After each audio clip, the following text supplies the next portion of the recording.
Bueno, inicialmente muchas gracias por la invitación del comité em, técnico. Entonces, pues a mí me solicitaron hablarles un poco de las competencias mínimas en imágenes diagnósticas para el cirujano de pared abdominal. Estos son mis conflictos de interés y mis datos por si tienen alguna duda.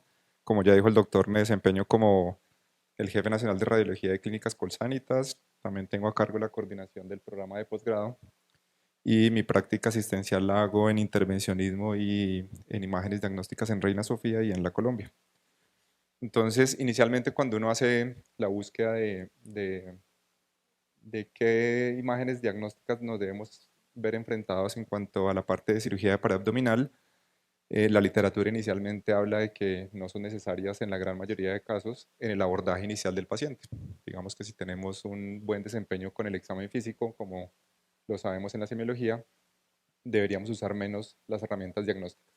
Y aparecen estos puntos donde cada vez son más frecuentes, que son búsquedas de hernias ocultas, bien sean las más pequeñas o en pacientes complicados como los pacientes obesos, en hernias recurrentes, bien sea para la valoración de las mallas o no, y si hay utilización de separación de componentes previos en la evolución de estos pacientes.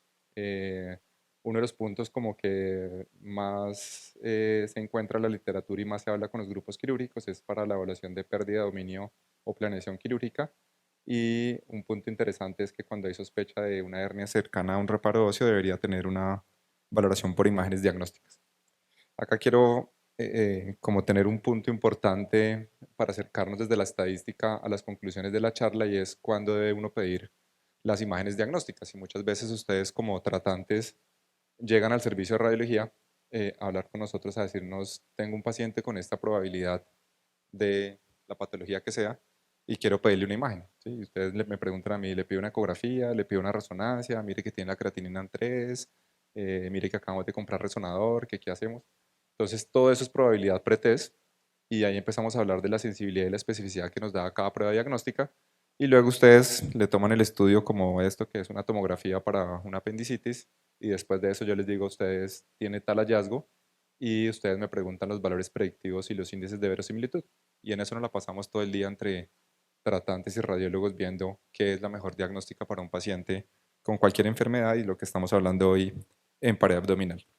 Y aparece esta grafiquita que suena un poquito más estadística y más enredada, que es el nomograma de Fagan, donde nosotros estamos jugando entre la probabilidad pretest de un paciente cuando le hacemos una prueba diagnóstica y qué nos cambia la probabilidad post-test. ¿Sí? Entonces ustedes, ese es un ejemplo claro de apendicitis donde ustedes tienen una probabilidad del 70% y le toman una tomografía y después de la tomografía, esa tomografía o nos baja o nos sube la probabilidad. Y en eso nos la pasamos todo el día nosotros discutiendo. Estas son las recomendaciones del Colegio Americano de Radiología, que tiene que ver con lo que estamos hablando, pero que le suma un poquito la complejidad en el riesgo de radiación de los estudios diagnósticos y la nefropatía por contraste. Y prácticamente lo que ustedes ven ahí en resumen es que jugamos entre la ecografía, la tomografía y en menor cantidad de los casos en resonancia magnética. Entonces, vamos a empezar con el estudio de ecografía. El estudio de la ecografía pues es bastante interesante porque creo que para ninguno de ustedes es un secreto que cada vez hablamos más de focus, que es como la ecografía centrada en el paciente, y en pared abdominal el término MESH que utilizamos es el DASH, que es la ecografía dinámica de pared abdominal. En ese término actual, que no es tan actual, si ustedes ven la referencia, esto es construido con el Colegio de Cirujanos y el Grupo de Radiología para hacer una ecografía enfocada en pared abdominal. Entonces, si ustedes hoy en día piden a su servicio de radiología un DASH, probablemente le devuelvan la orden y le digan, eso no se hace acá. Pero si ustedes se acercan al radiólogo o ustedes están entrenados en eso, hablan con el grupo de imágenes y dicen, no, es que yo quiero hacer unos enfoques en epigastrio, en mesogastrio, en flancos, para mirar estos puntos específicos y saber si tengo hernia o no. Y ahí está construido el DASH, ¿sí? O sea, lo podemos construir como grupo. Y las referencias que están viendo al lado es un poquito de la estadística que estamos hablando ahorita. Cuando se hace una buena ecografía en estos puntos de interés que estamos viendo, ¿sí? Que es epigastrio, mesogastrio, ver los rectos como están viendo ustedes en la D y en la E y ver los oblicuos y canal inguinal, el rendimiento diagnóstico de la ecografía casi que se iguala o es muy cercana a la tomografía. Vean ustedes, por ejemplo, el valor predictivo negativo de no encontrar ningún hallazgo en estos puntos de ecografía, estar yo tranquilo que no tiene ninguna patología en la pared abdominal, con una ecografía bien hecha con este término del DASH.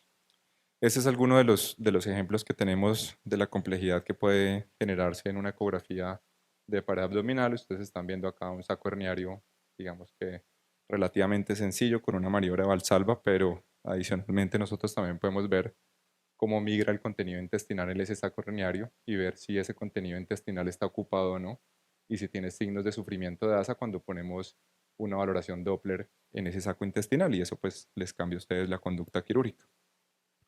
O asimismo también yo puedo hacer maniobras dinámicas. Esta es una hernia epigástrica donde, si me creen, ahí yo le estoy haciendo con el transductor tratando de reducir esta hernia y poderles decirle a ustedes si es reductible o no y que les cambie la conducta a ustedes sí o no. Eso digamos que me lo da la ecografía porque es un estudio bastante dinámico. Entonces eso es lo que tenemos de moda, por decirlo así, con el POCUS y el DASH en ecografía de pared abdominal. Y luego viene la tomografía, que la tomografía creo que es lo que más ustedes están enfrentados día a día y lo que más nos gusta solicitar y hablar de las planeaciones y los seguimientos. Entonces, para el término de las mallas, tenemos aquí arriba a la izquierda la valoración anatómica normal, que todos estamos muy bien familiarizados con este corte transversal o axial, por decirlo así, y donde podemos o donde se podría poner una malla anterior, intermedia, posterior de los rectos, bien posterior o casi que peritoneal. Y acá podemos ver un hallazgo típico de lo que deberíamos buscar o deberían buscar ustedes en sus valoraciones de una malla. Esta es una malla peritoneal y estamos viendo los signos de complicación de fuga o de perforación posterior, ¿sí? O de falta de adherencia de esta malla, y acá la correlación con una tomografía también en axial contrastada con todas las estructuras normales que deberíamos evaluar: los músculos rectos, la línea alba, los oblicuos, todo esto que ven ustedes alterados en el posoperatorio esperado para un paciente con reconstrucción, así como lo estábamos viendo en la conferencia anterior. Adicionalmente también podemos evaluar, claramente esto es mucho más fácil cuando ustedes nos lo cuentan en la historia clínica o cuando lo tenemos en los antecedentes, y es cuando, de acuerdo a según la complejidad del paciente, pues se hace una separación de componentes. Entonces, adicionalmente a la malla, como estamos viendo aquí en la imagen D, podemos ver toda la evaluación de corrección de separación de componentes de los rectos que se pueden ver por tomografía y que podemos hacer el seguimiento de evaluación. Este es un paciente en el preoperatorio con toda la hernia que ya se puede ver evidentemente, y lo que nosotros podemos ver aquí en la imagen de la derecha, donde ven la flecha, el componente de la malla peritoneal y toda la alteración por separación de componentes de los rectos que se puede evaluar y se puede seguir por tomografía. Este es un caso de cortesía del doctor Barrios para mostrarles casos de nosotros con las imágenes de tomografía de nosotros de la evaluación de un paciente con una lesión tumoral de progresión que se hizo la corrección después de pared abdominal, y ven ustedes la valoración que se puede hacer tomográficamente de la malla, que tiene una densidad de tejidos blandos donde ustedes mismos pueden hacer el seguimiento por tomografía de la evolución de estos pacientes. Pero no solamente es mirar la malla y decir, ahí está la malla y está bien, sino tiene que ver con las reuniones que venimos haciendo de tener un reporte estructurado de radiología, y es qué deberíamos verle a esa malla o qué deberíamos buscar en la valoración de estos pacientes. Entonces, uno es la localización anatómica, decirle si está medial o si está lateral, evaluar el contenido que hablábamos ahorita en ultrasonido, si está con componente isquémico o sufrimiento de asas o no, las dimensiones, que es lo más frecuente que reportamos nosotros en los estudios, si hay pérdida del dominio o no, que ya lo vamos a hablar, si hay alteración de los músculos a su alrededor para evaluar también el éxito de la cirugía, si tiene procedimientos previos o no, que eso es bastante importante en la valoración de las imágenes, y si tiene alguna colección o alguna lesión en el resto de la cavidad abdominal, que también es bastante importante para el éxito de la cirugía. Entonces vamos un poquito con el enredo de la pérdida de dominio, porque esto tiene, digamos que, unas medidas básicas o frecuentes para nosotros los radiólogos, que es hacer un volumen, pero en la medida en que uno, como todo en medicina, empieza a meter más índices, la cosa se complica. Entonces creo que todos están familiarizados con una evaluación de esta tomografía para saber si va a tener un adecuado éxito la cirugía o no, o si requiere un tratamiento adicional como neumoperitoneo o como aplicación de toxina botulínica. Y lo que ustedes nos solicitan o lo que ustedes pueden hacer en los estudios de tomografía es evaluar el componente o la aproximación del volumen de un saco herniario de la cavidad abdominal. Y ahí aparecen, creo que todos están más familiarizados con el índice de Tanaka, que está descrito ya hace un tiempo, donde se compara la volumetría del saco herniario comparado con la volumetría abdominal y se saca un porcentaje. Si eso es más del 25, pues tiene un mayor riesgo de que el paciente no le vaya tan bien y requiere la terapia que estamos hablando, que a veces lo hacemos por intervencionismo, a veces lo hacen ustedes dependiendo del grupo como esté establecido. Y esta que es la que al parecer cada vez más se utiliza, que es la de SAVAC, es parecido, es el porcentaje que están viendo ustedes, donde en el denominador se incluyen los dos volúmenes. ¿Qué quiere decir esto? Yo le saco yo el volumen al saco herniario y lo divido por el volumen del saco herniario más la cavidad abdominal y le saco el porcentaje. Y si eso me da más de 20, pues también tiene un peor, digamos que pronóstico y nos llevaría a la terapia que estamos hablando. ¿Cómo se sacan esos volúmenes? Nosotros tenemos un corte axial y uno sagital y hacemos, como hacemos los volúmenes todos en radiología, que es una medida transversal, una anteroposterior y una craneocaudal, y eso se multiplica por una constante que es 0,52 y me da un volumen de una elipse que sería lo más parecido a esas dos estructuras. Le saco los dos volúmenes, hago el índice y ahí me da el valor. Eh, entonces, traté de buscar como de acuerdo a la diferencia de los grupos quirúrgicos, pues qué les gusta más, si les gusta más el Tanaka o el SAVAC.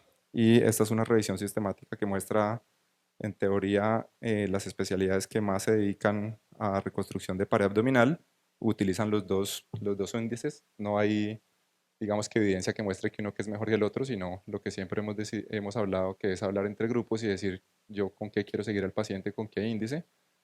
Aquí la literatura reporta que los cirujanos generales utilizan más el Tanaka, pero la conclusión de esta revisión sistemática es que pueden utilizar el que quieran siempre y cuando hablemos de lo mismo, ¿sí? Que yo como radiólogo no les reporte el SAVAC y ustedes creyendo que es el Tanaka y pues eso sí me afecta un poquito el desenlace del paciente. Ese es un ejercicio con tomografía de cómo se hacen los cálculos. Vean ustedes que no es tan complejo. Este es el saco herniario, estas son dos cortes axiales de tomografía, el transverso y el anteroposterior del saco herniario y el transverso y el anteroposterior de la cavidad abdominal. Y para completarlo es en el coronal, puede ser en coronal o en sagital, el cráneo caudal de la cavidad abdominopélvica y el cráneo caudal del saco herniario. Y con eso saca el volumen y en este ejercicio pues nos da menos de 20%, por lo cual pues no estaría dando pérdida de dominio.